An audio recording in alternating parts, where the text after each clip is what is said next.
Voilà, bonjour à tous ceux que je n'ai pas vus, mais je pense que j'ai vu presque tout le monde. Et bonjour aussi à ceux qui nous regardent. Et c'est vrai, comme je le disais tout à l'heure, enfin, je ne l'ai pas dit aujourd'hui, mais j'avais fait justement un message il y a 2 semaines où je parlais du fait, vous savez, que des fois, on s'imagine la personne et on dit qu'on pardonne jusqu'à temps qu'on voit la personne. Voyez? Et là, souvent, on se réfugie dans une chambre et c'est pas celle du pardon. Et quand je vois des démarches comme ça au milieu de nous, eh ben, vous savez quoi, dans la semaine, j'ai appris ça et je rendais grâce à Dieu. Parce que vous savez, on pense au miracle, au prodige, et c'est ce que je disais dans mon esprit ici. Et vous savez, des fois, dans la société, on parle de personnes, on dit, oh, il a fait ça, c'est un vrai miracle. Mais vous voyez, quand c'est pris à la légère, ben moi, je pense que des petites choses comme ça, c'est des petits miracles qui permettent au fur et à mesure d'ajouter à cette unité. Parce que c'est ça, en fait. Hein. C'est un grand, peut-être. C'est vrai que nous, on le voit. Mais peut-être que quand on le vit, on se rend vraiment compte que c'est vraiment un miracle pour nous, voyez. Faut pas se fier, c'est vrai qu'on parle de la puissance de Dieu, mais ça, c'est une puissance restauratrice, mes amis. Et je rends grâce à Dieu de ce qu'il opère ça au milieu de nous parce que ça va permettre justement de pouvoir continuer à grandir. Parce que vous savez, je parlais des bonnes résolutions et forcément, aujourd'hui, il en sera encore question de cette conformité à Christ, d'être comme Jésus, parce que c'est notre but. Et je pense que jusqu'à la fin, on en parlera parce que c'est notre but, mes amis, c'est de devenir comme Jésus. Amen. Et c'est vrai que j'ai mis pour aujourd'hui comme titre que mon témoignage luise. Amen. Vous êtes d'accord avec ça? Brille, luise, c'est vrai. C'est parce que j'ai fait un mélange de deux versets. Et vous allez comprendre pourquoi. Et je ne sais pas si vous avez vu, bah là ici j'ai pris ce dernier chant, mais ce n'est pas pour rien. Resplendit pour que le monde voit. Resplendit pour que le monde voit à travers moi. Amen. Voit Jésus en moi. Amen. Parce que c'est ça le but, mes amis.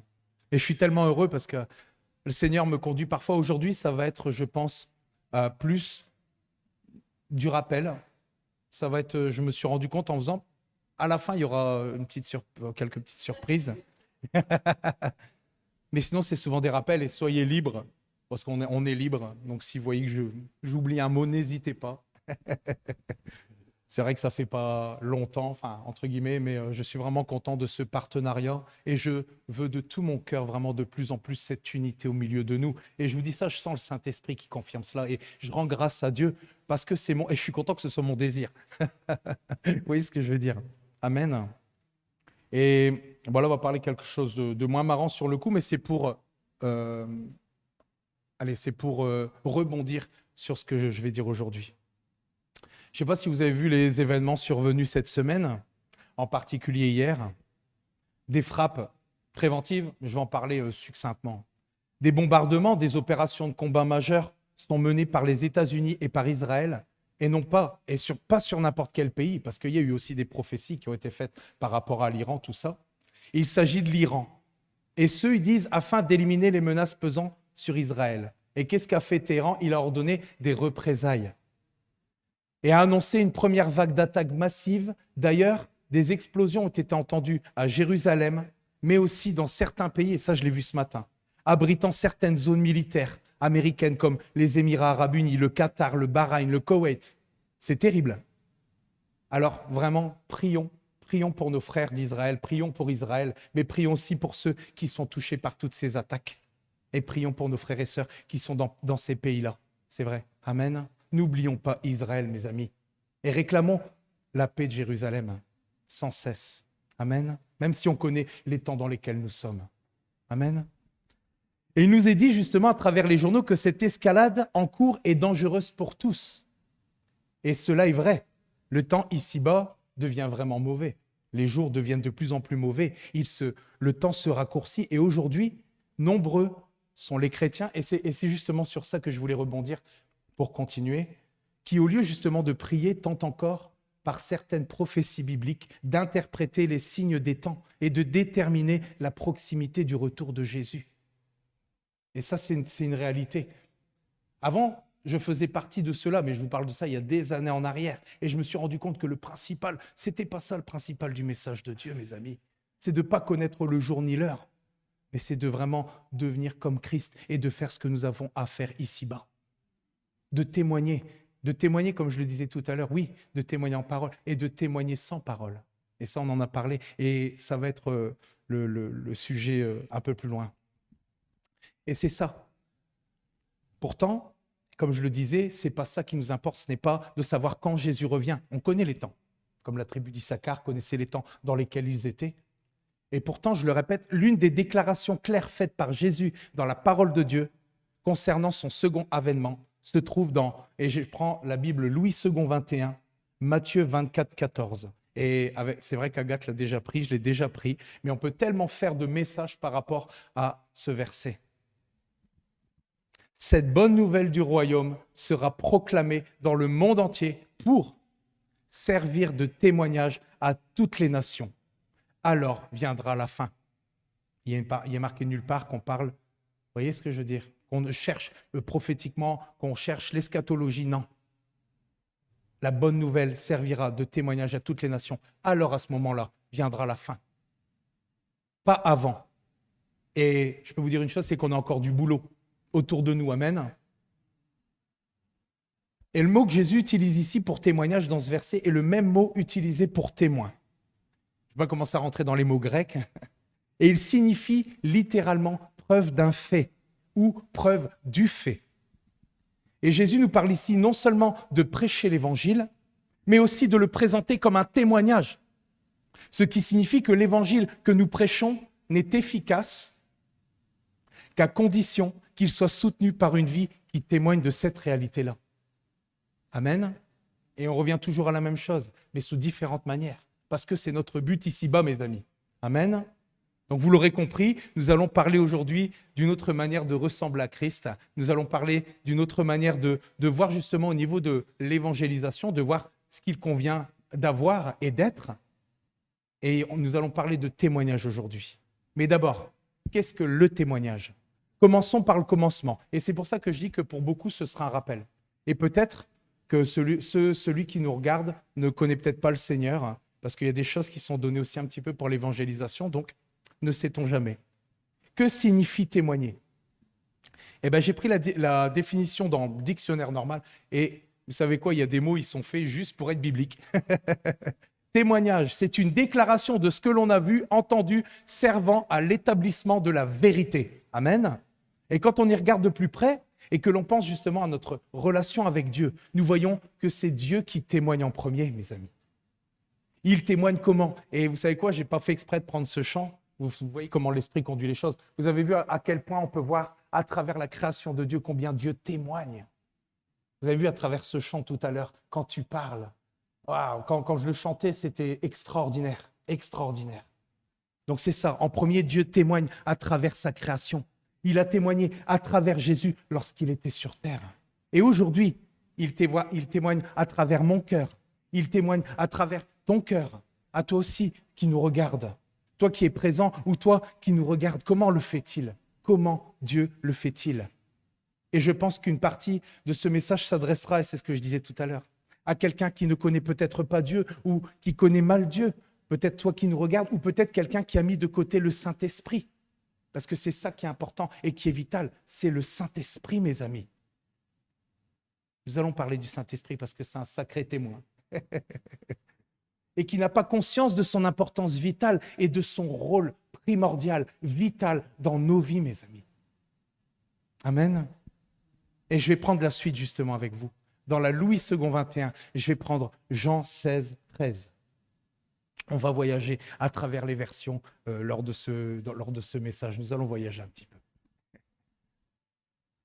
Et j'aime toujours prendre ces versets parce que c'est extraordinaire. Quand le défenseur, et j'aime bien parce que quand on prend d'autres versions, on parle quand le consolateur. Aujourd'hui, on parle du défenseur. Quand le défenseur sera venu, l'esprit de la vérité, il vous conduira dans toute la vérité.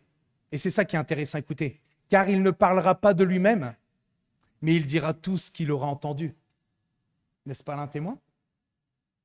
Et vous annoncera les choses à venir, mes amis. C'est extraordinaire. Le Saint-Esprit est aussi témoin. Et son but, quel est-il? Quel est-il? Il déclarera, et je reprends un petit peu par rapport à la définition, Il déclarera tout ce qu'il aura entendu et nous conduira dans toute la vérité. Dans la vérité, dans tous les domaines de nos vies, dans la vérité tout entière, pas des demi-vérités, mais vraiment la vérité. Nous sommes appelés, en fait, à devenir la vérité, parce qu'on a Jésus en nous. Amen. Quelle révélation, non? Et donc, c'est donc le Saint-Esprit qui témoigne à nos cœurs. Sans le Saint-Esprit, ça s'arrête quelques lignes avant, mes amis. Il témoigne à travers notre pensée et en tout premier l'œuvre qu'il fait. Et j'appellerais ça le premier témoignage. C'est qu'il témoigne que je suis pécheur et que je suis séparé de Dieu. Je parle pas pour ma situation, même si je suis passé par là, mais je parle pour chaque être humain ici-bas. Et là, justement, la version Semeur dans Jean 16, 8, je pense que je te l'ai donnée, elle le dit très bien, elle le dit clairement. Et quand il sera venu, il, le Saint-Esprit, il prouvera au monde qu'il s'égare au sujet du péché, de ce qui est juste et du jugement de Dieu. Amen.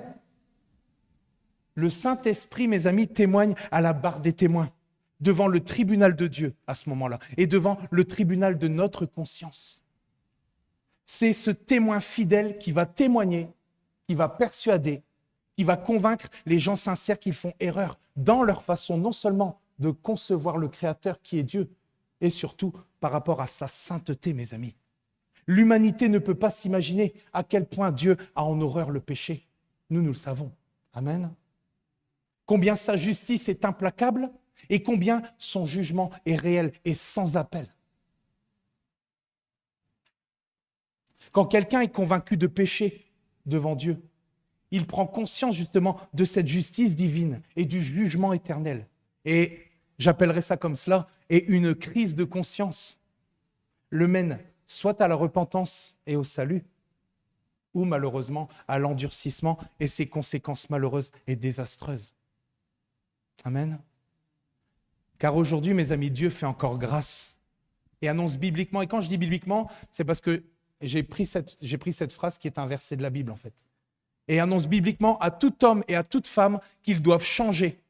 Pourquoi? Parce qu'il a fixé un jour, mes amis, où il jugera le monde entier par celui qui a donné sa vie pour chacun d'entre nous. Qui est-ce, mes amis? C'est Jésus. Amen. Car Dieu a donné son Fils unique pour sauver l'humanité. Amen. Pourquoi? Pourquoi? Et beaucoup cherchent à savoir pourquoi il a donné sa vie. Pourquoi Dieu aurait-il fait une telle chose? Et je vais faire une petite parenthèse ici. Je vais mettre un extrait vidéo que j'ai fait ce matin. J'ai fait ça en 2-8 parce qu'en fait, j'ai vu un film il y a quelques années en arrière. Et je vous avoue, quand je disais pourquoi Dieu a-t-il fait ça? Eh bien, vous savez que j'ai eu ce film à cœur, je me suis dit, tiens, il y a une partie qui m'a vraiment touché et qui m'a encore touché quand je l'ai regardé ce matin en faisant le montage vidéo. Parce que je vous ai dit, ça s'est goupillé, donc excusez-moi aussi de mon retard par rapport à ça. Parce que c'est vrai que j'ai des fois des choses qui sont imprévues, j'essaie de me dépêcher, mais je respecte la limitation de vitesse aussi. Donc pardonnez-moi. Et donc voilà, donc, je vais mettre un extrait ici, je vais te le dire quand le mettre. Et ça nous parle en fait de l'histoire d'un homme dont la femme est chrétienne. Il est journaliste, je pense, d'après mes souvenirs, et il mène une enquête pour démontrer que Dieu le Père et que Jésus, son Fils, ne sont pas réels, qu'ils n'existent pas. Et j'ai mis justement la fin de cette enquête pour voir un petit peu son constat et dire pourquoi Jésus a donné sa vie pour toi, pour moi et pour toi qui nous regarde. Pourquoi Jésus a donné sa vie? Pourquoi? Vas-y, tu peux le mettre.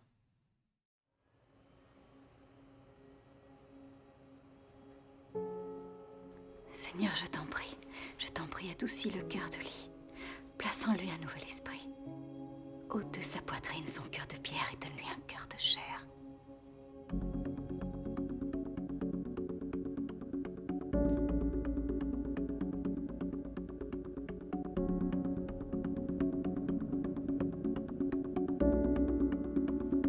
La vérité se révèle au monde au travers des faits.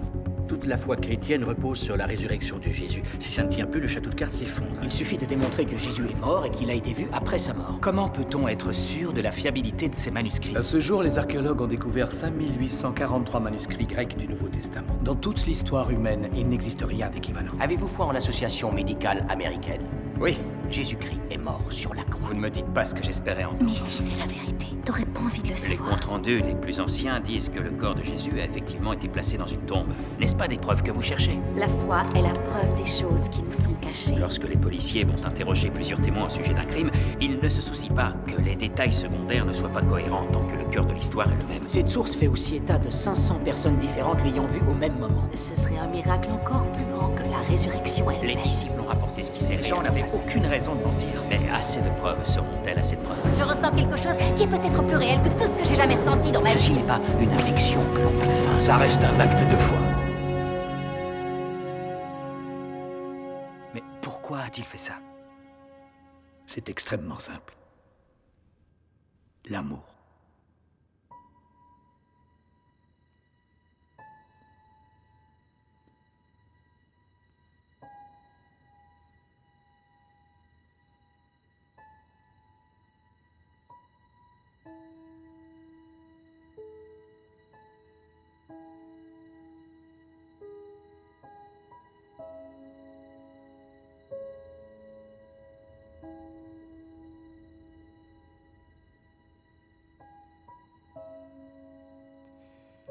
D'accord, Seigneur.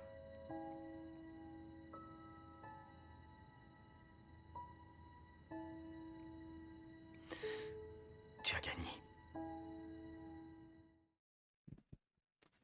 Vous savez quoi? C'est vrai que on sait que c'est l'amour. Mais quand on voit quelqu'un comme ça qui a cette révélation de ce qu'est l'amour de Dieu, qui a cette révélation dans son cœur, parce qu'on ne le voit pas bien sur la vidéo, et quand il se met dans le fond comme ça, il commence à pleurer sans montrer qu'il pleure. Et là, il dit, Seigneur, Seigneur, ok, je cède, parce qu'il a compris l'amour de Dieu. Il est dans ses recherches et il cherche par tous les moyens au début de discréditer, puis il voit qu'il y a des vérités qui se mettent en place parce qu'il y a des témoins. Et à la fin, il dit, mais pourquoi? Et d'un coup, une révélation tombe dans son cœur. Parce que Dieu nous aime, parce que Dieu nous a aimés. Et n'est-ce pas là une révélation extraordinaire? Amen. C'est une révélation vivante. Et vous allez comprendre pourquoi je dis vivante, réelle. C'est du concret. C'est une révélation vivante intérieure que nous vivons. Et j'insiste, c'est réel. Il aime chaque être humain en particulier. Et d'ailleurs, vous savez quoi? Le chant que nous avons chanté tout à l'heure est en corrélation avec ce que je viens de dire. Chacun en particulier, et j'insiste aussi pour toi qui nous regardes. Mais qui pourrait mesurer ton grand amour? Car même pour un seul, tu aurais donné ta vie, tu aurais tout donné. Est-ce que vous le croyez? Moi, je crois que si j'avais été seul, Dieu aurait donné sa vie pour moi. Et vous savez quoi? C'est vrai que la parole de Dieu, elle nous dit dans Jean 3,16, Dieu a tant aimé le monde qu'il a donné son Fils unique afin que quiconque, on ne parle pas de l'humanité tout entière, mais on parle du cas par cas, mes amis, afin que quiconque croit ne périsse pas, mais qu'il ait la vie éternelle. C'est un verset parfois qui est cité par habitude, mais il faut comprendre la profondeur de ce verset. Quand on saisit, même si on ne saisit pas tout à fait, on l'a déjà mesuré parce qu'on l'a déjà vécu, mais saisir à quel point Dieu nous aime, saisir cet amour que nous pouvons vivre. On parle de choses réelles, mes amis. On parle de choses réelles. Amen. Et c'est ça, donc je continue ici.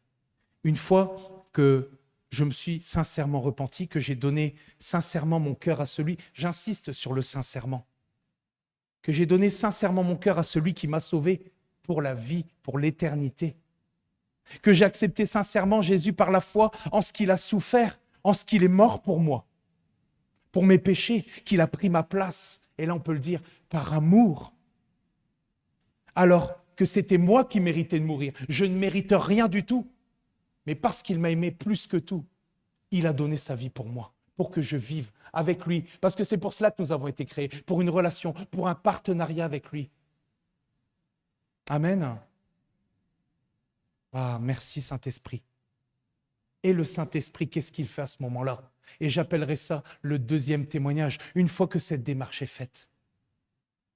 Et je vais prendre avec vous, il témoigne d'une chose merveilleuse. Et Agathe en a parlé tout à l'heure. Et je vais prendre avec vous dans la Louis II, Romains 8, 16. L'Esprit lui-même, quel témoin, mes amis, rend témoignage à notre esprit que nous sommes enfants de Dieu. Amen. Quelle merveilleuse révélation. Plus aucune condamnation pour ceux qui sont en Jésus. Et ce n'est pas du religieux, mes amis, parce que c'est venu sur mon cœur, cela. Je balaye le religieux. Ce n'est pas du religieux. C'est pour ça que j'insistais tout à l'heure avec le fait de réel, avec le fait de concret, avec le fait de vivant. C'est un processus que nous vivons à l'intérieur de nous. Et c'est vrai. Vous savez pourquoi je dis ça? Parce que parfois dans le monde, on entend certains dire « Oh », parce qu'on peut témoigner, certains disent « Oh, si cela te fait du bien », comme si c'est nous qui produisions cette chose-là. Et ça, c'est du religieux. Ils pensent que c'est quelque chose d'abstrait, que l'on ne vit pas réellement. Alors que vivre en étant aimé de Dieu, sachant que nous serons un jour avec lui, mes amis, parce que oui, nous allons laisser toutes les douleurs ici-bas et un jour nous nous retrouverons face à face. Un jour nous serons avec lui, mes amis. Ça vaut la peine de vivre cette vie ici-bas, même si parfois il y a des épreuves, même si parfois c'est difficile. Mais ça vaut la peine. Ça en vaut largement la peine. C'est ça. Sachant que nous serons un jour avec lui. Que nous avons un avenir et une espérance vivante, mes amis. Il n'y a rien de plus vivant que cela. Et vous savez quoi? On ne peut pas feindre. On ne peut pas feindre cela. Et la parole de Dieu, elle est claire à ce sujet. Je vous ai dit, les versets tac, tac, tac, qui sont venus sur mon cœur, c'est extraordinaire. Et je vais prendre avec vous dans la Louis II. Ah, on prend la version normale pour une fois.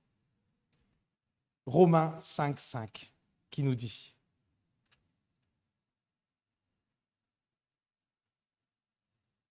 La Louis II. C'est pas grave. Ah, j'ai noté, hein, parce qu'on m'a dit aussi, il faut noter quand tu mets la seconde normale. C'est pas grave, je vais le dire quand même. Or, l'espérance ne trompe pas, parce que l'amour de Dieu est répandu dans nos cœurs. Ce n'est pas nous qui le produisons, mes amis. L'amour de Dieu est répandu dans nos cœurs par le Saint-Esprit qui nous a été donné. L'espérance ne trompe pas. Ce n'est pas quelque chose que nous pouvons produire. C'est le Saint-Esprit qui le déverse dans notre cœur. Amen. Ce n'est pas du religieux, je le répète. C'est un processus vivant, réel, concret, qui se passe à l'intérieur de notre être. Le Saint-Esprit nous témoigne et nous donne une assurance. J'aurais dû mettre ce chant. Notre assurance est en Christ seul. Une assurance quant à notre position dans la famille de Dieu. Nous pouvons désormais vivre cette relation et cette communion et ce partenariat. Le mur, et c'est ça, je parlais tout à l'heure de ce qui nous séparait, mais ici on parle du mur qui nous séparait de Dieu est tombé.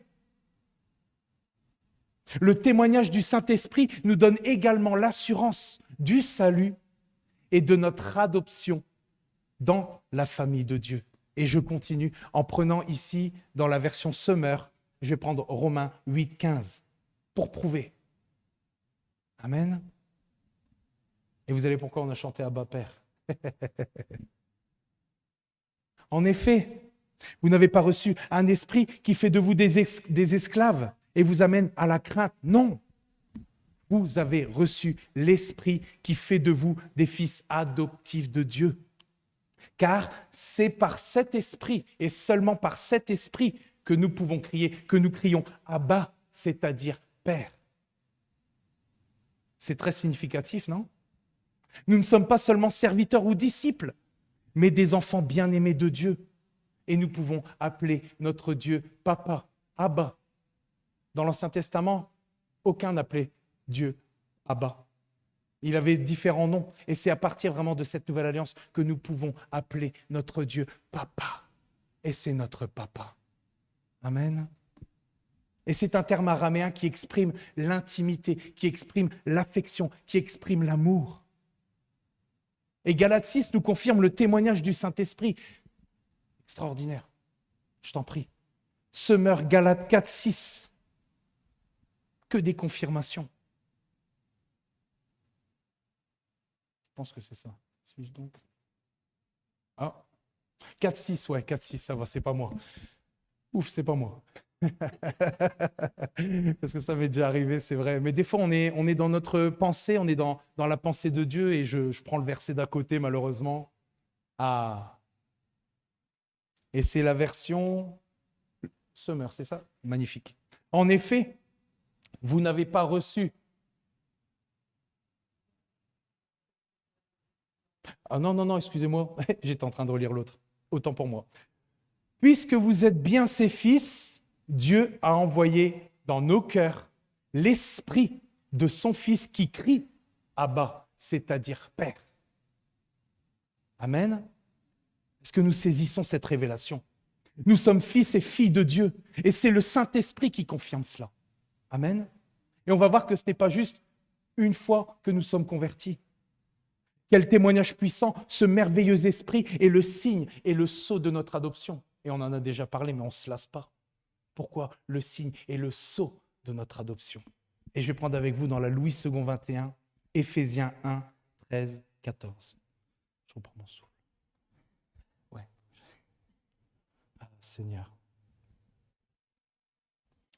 En lui, vous aussi, après avoir entendu la parole de la vérité, l'évangile qui vous sauve, en lui, vous avez cru et vous avez été marqués. On parle de l'empreinte, mais on parle aussi du sceau. Vous avez été marqués de l'empreinte du Saint-Esprit qui avait été promis. Et ça, on en parlera dans 2 semaines. Il est le gage de notre héritage.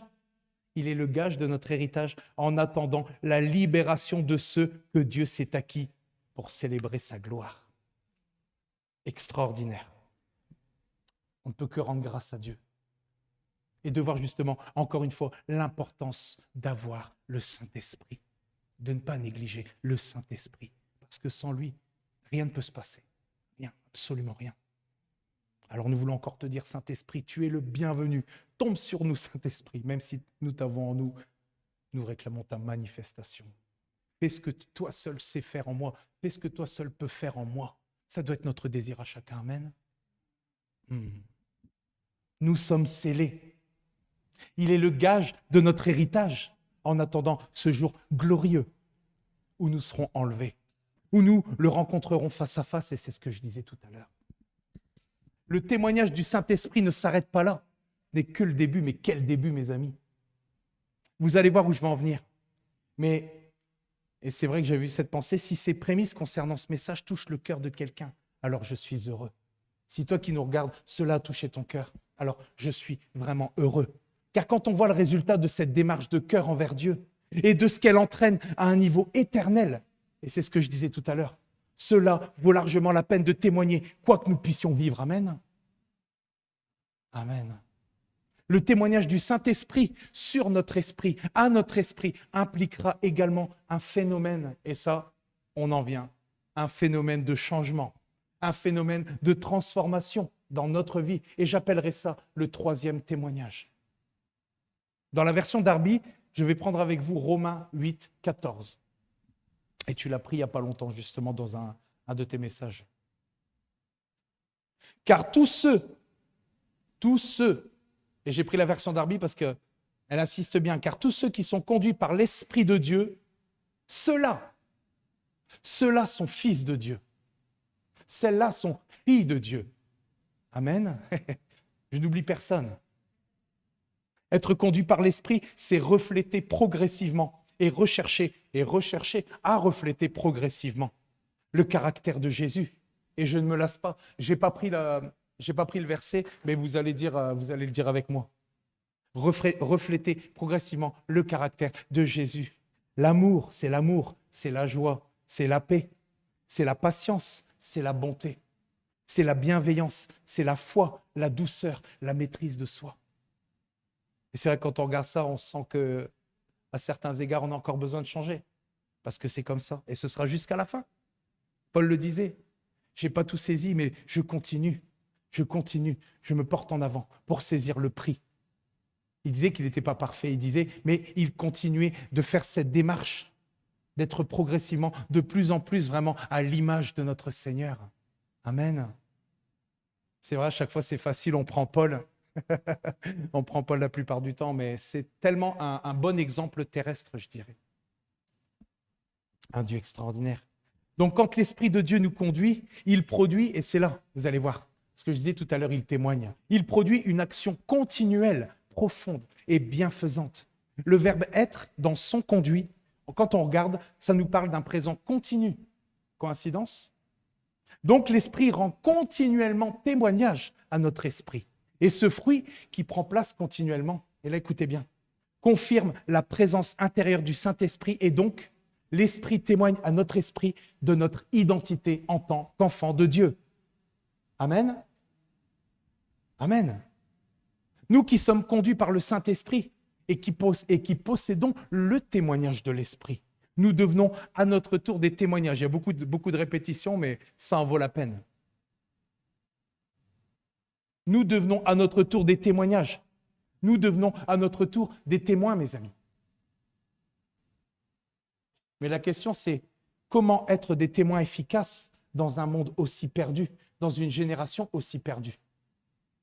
Et on peut se le dire, mais moi je veux dire une chose, le fond du message ne change pas, mes amis.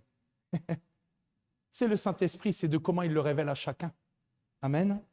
Pour la personne, bien sûr. Parce qu'on est chacun différent. Amen. Et pour commencer, on va refaire en même temps une synthèse de ce qu'on a vu. Pour commencer, un témoin rapporte des faits, et on l'a vu avec le Saint-Esprit. Et pour être un témoin efficace, nous devons d'abord connaître Jésus, parce que nous savons que Jésus nous connaît, et c'est ce que tu disais tout à l'heure, Agathe, qu'on est connu de Dieu. Mais nous apprenons à connaître Jésus, nous le connaissons, mais nous apprenons toujours plus à le connaître. Amen. Et je vais prendre avec vous, dans la version Summer, là il y a des passages qui sont un petit peu plus grands, mais ça en vaut la peine. On dit toujours ça. Hein. Je vais prendre avec vous dans la version Summer 1 Jean 1, 1 à 3.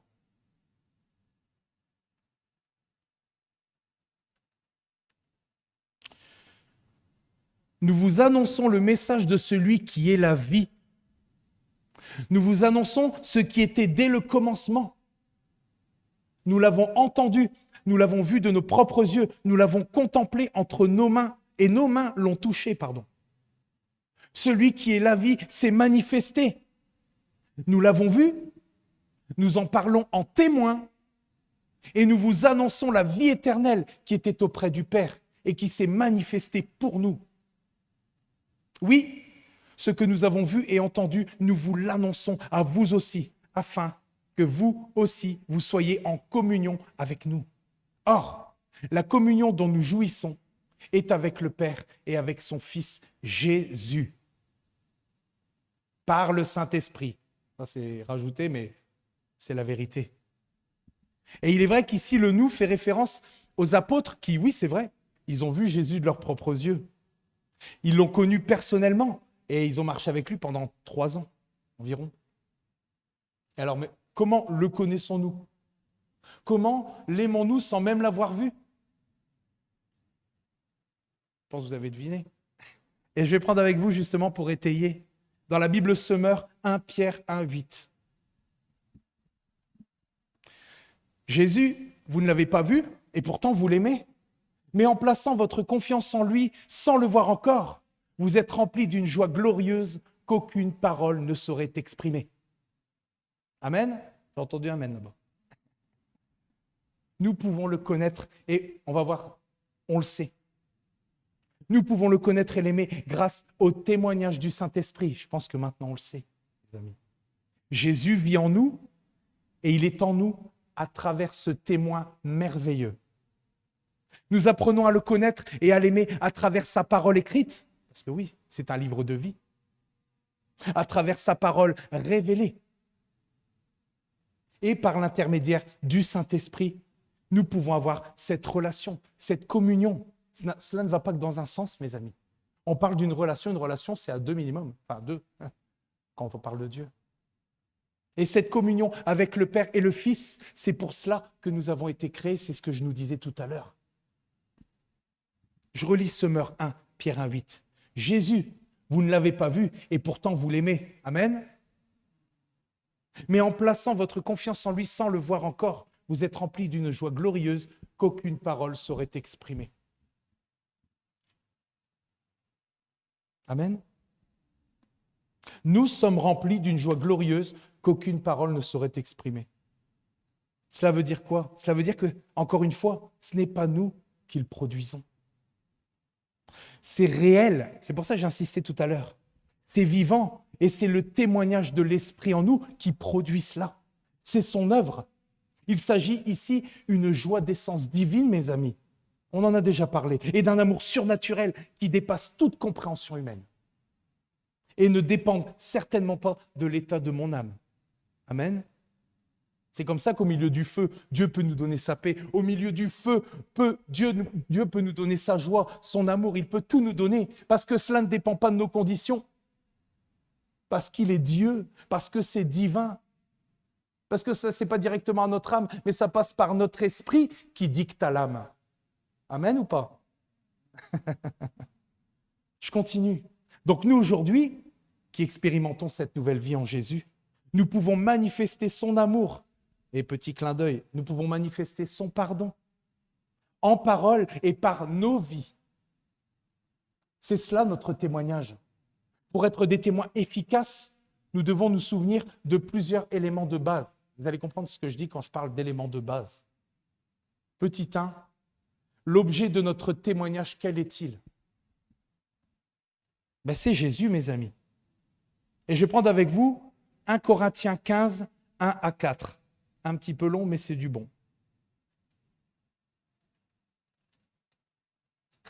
Pardon, excusez-moi.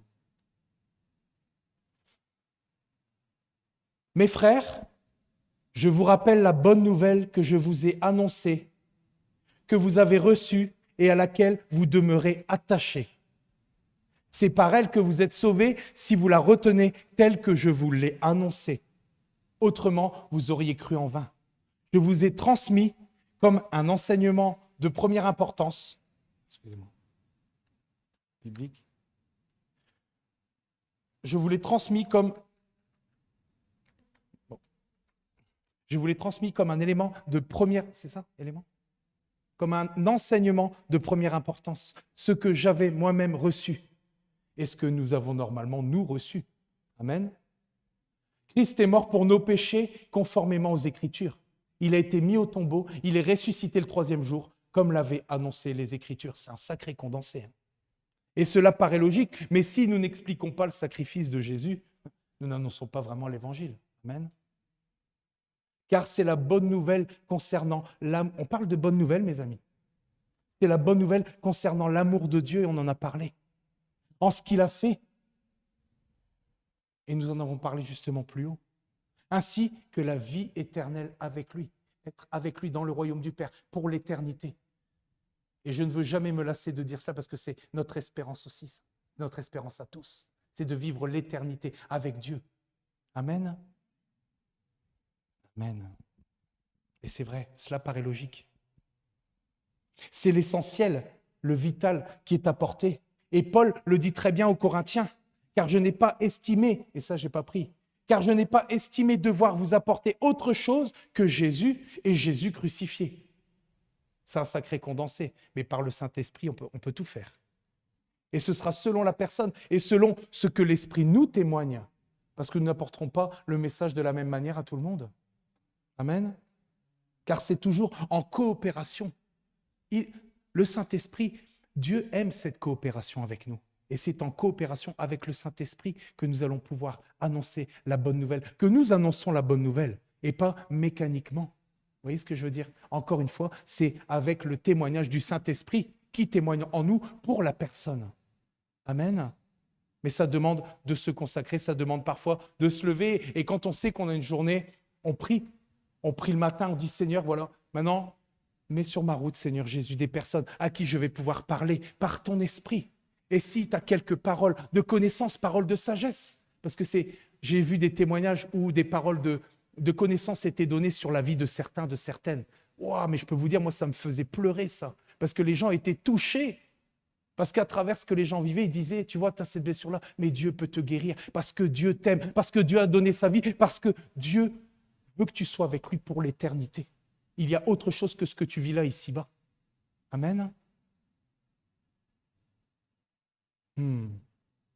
Merci Saint-Esprit.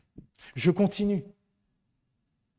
Et je vais prendre avec vous, dans la Bible Semeur, Jean 14, 6.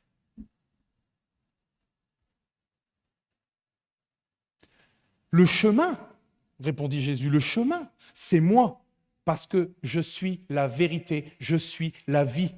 Personne ne va au Père sans passer par moi. Un autre élément important de notre témoignage, c'est le fait que, même si nous construisons parfois à côté, nous devons toujours tout ramener à Jésus. Parce qu'il est le seul chemin du salut. Il n'y en a pas d'autre. Ce n'est pas un chemin parmi d'autres. On dit tous les chemins mènent à Rome, mais tous les chemins ne mènent pas à Jésus, ne mènent pas à Dieu. C'est que par Jésus. Il n'y a qu'un seul médiateur, la parole de Dieu nous dit, entre nous et le Père. Et c'est Jésus, mes amis. C'est important. Amen. Numéro 2, la source de la puissance de notre témoignage. Quel est-il? C'est le Saint-Esprit. Je pense qu'on le sait. Et je vais prendre avec vous pour étayer dans la Louis II 21, Tite 3, 4 à 5.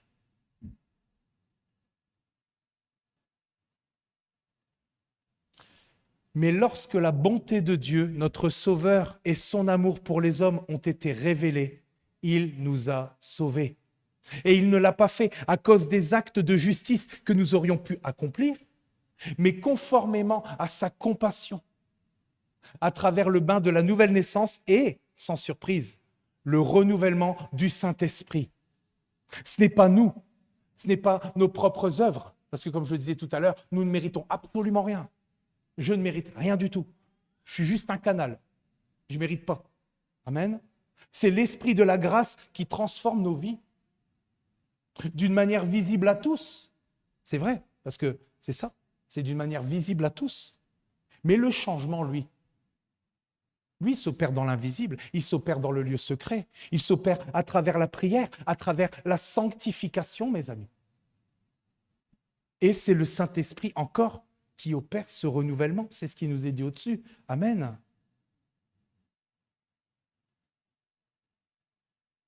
C'est vrai, notre transformation est visible à tous, mais le changement se fait dans le lieu secret. Amen. Et dans quel but ce renouvellement? Et je vais prendre avec vous, dans la Louis II normale, Matthieu 5, 16. Louis II.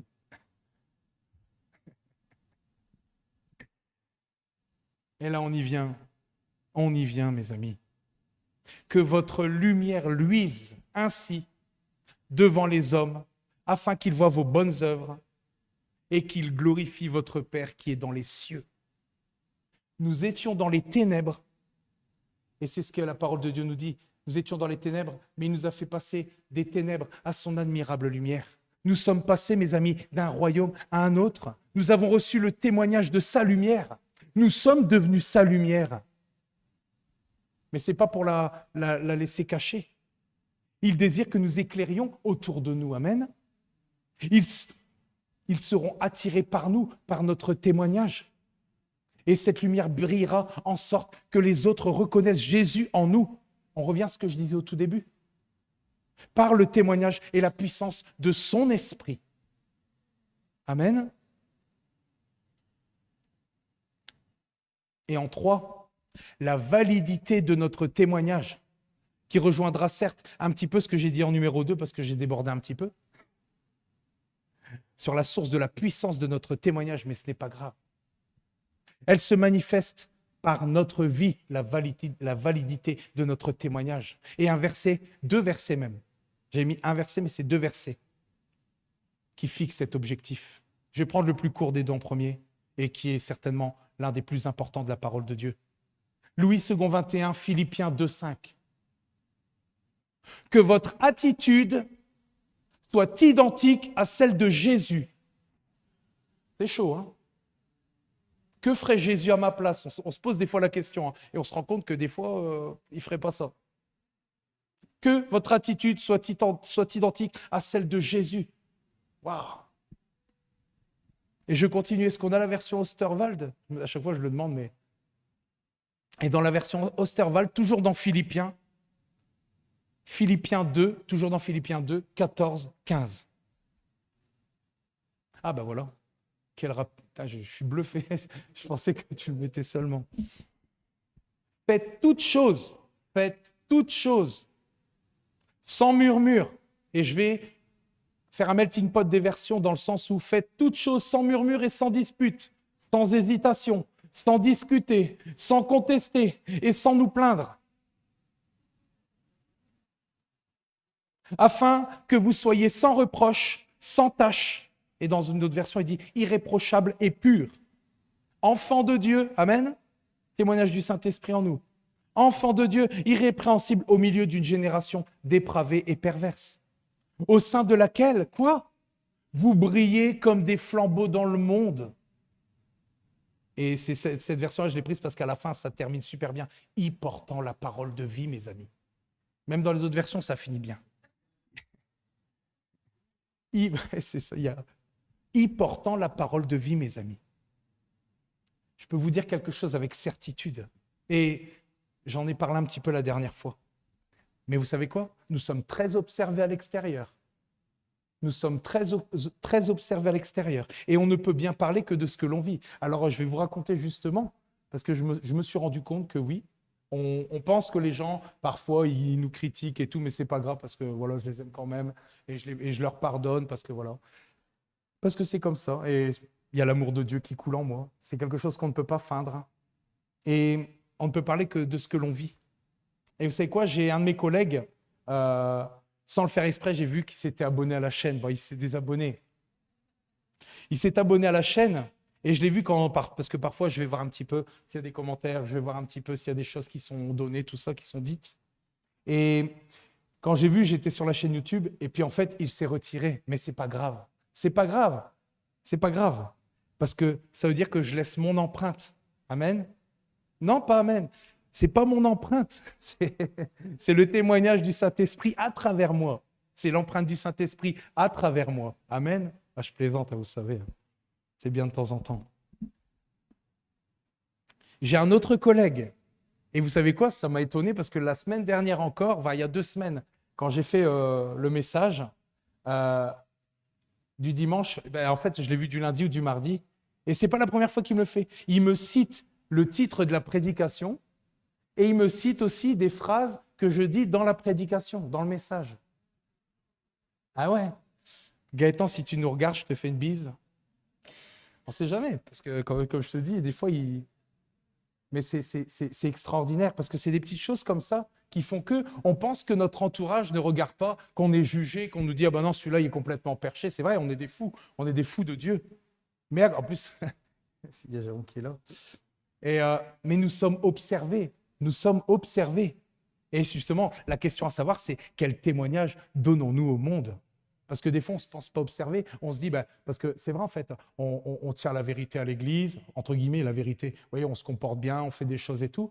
Mais qu'est-ce qui se passe quand on est tout seul, quand on est au travail, quand on est à la maison? C'est là. Parce que Dieu nous voit aussi là. Mais comment le monde nous voit? Quel témoignage donnons-nous? Alors, je peux vous dire que quand je vois ça, j'ai encore plus la pression.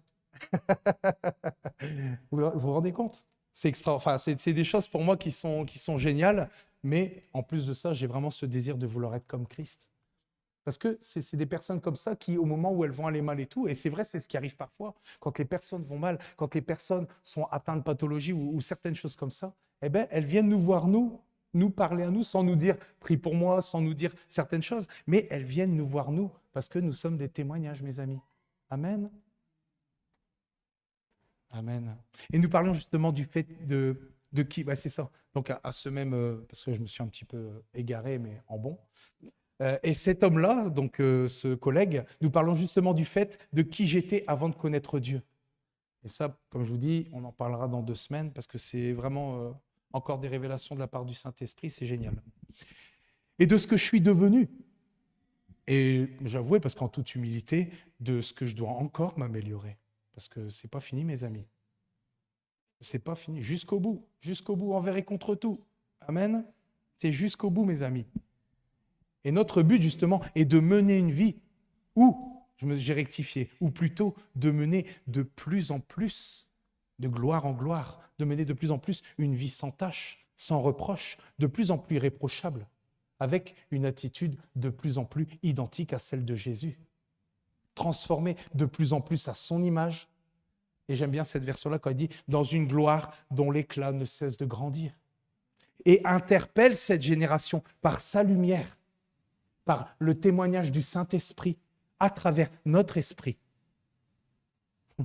Merci Saint-Esprit.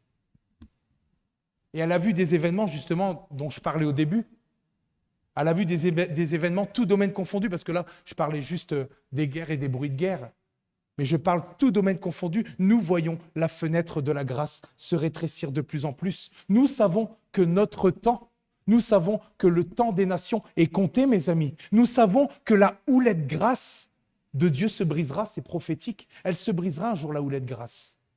Mais quand ? Et je reviens au premier verset. Mais quand ? Pour ceux qui nous regardent. Mais quand ? Et je remets Louis 2 21, Matthieu 24, 14. Cette bonne nouvelle du royaume sera proclamée dans le monde entier pour servir de témoignage à toutes les nations. Alors viendra la fin. Amen. Il y a encore du boulot. La moisson est grande. La moisson est grande. Il y a du boulot quand on regarde autour de nous. Et ça ne va pas aller de mieux en mieux quand on voit un petit peu tout ce qui se passe avec la crise financière, quand on voit toutes ces personnes malheureuses, parfois qui finissent à la rue, jusqu'à avoir des enfants. C'est terrible. Nous avons du boulot. Nous sommes, je dirais, les ouvriers de la dernière heure. Alors plus que jamais, témoignons par nos paroles et par nos actions. C'est ça. Parce que l'un ne va pas sans l'autre. Menons de plus en plus un style de vie, je dirais, qui reflète notre Sauveur, car nous suivons ses traces. Et comme je le disais au début du message, la bonne nouvelle que nous prêcherons ne sera efficace qu'à condition qu'elle soit soutenue par une vie qui témoigne de sa réalité, de son authenticité. Amen. L'un ne va pas sans l'autre. Amen. Ben voilà, c'est ce que je voulais vous apporter aujourd'hui. Je me suis rendu compte que je n'ai pas bu une goutte d'eau. C'est pas grave, je vais en profiter après. En tout cas, je suis vraiment heureux d'être là au milieu de vous. Je veux vous dire encore ô combien je vous aime. Et quand j'entends, comme je le dis, ces petits miracles, moi je suis friand de voir ce que Dieu va faire avec nous. Amen. De voir ce que Dieu va faire avec les chrétiens de Tournai, de voir ce que Dieu va faire avec cette ville. Amen. Alors soyez bénis. Bon dimanche à tous. Et amen. Amen, amen, amen. Merci Saint-Esprit.